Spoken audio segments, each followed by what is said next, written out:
Narcan Nasal Spray is an emergency treatment designed to rapidly reverse the effects of a life-threatening opioid emergency. If you suspect an opioid overdose, check to see if the person will not wake up, is very sleepy, or is not breathing well. Do not test the nasal spray device before use.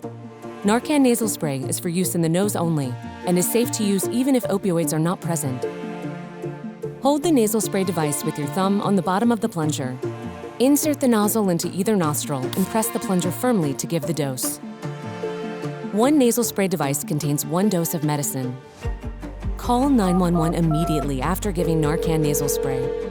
If the person does not wake up, continue to give doses every 2 to 3 minutes until the person wakes up. It is safe to keep giving doses. Stay until an ambulance arrives, even if the person wakes up. You have the power to save a life.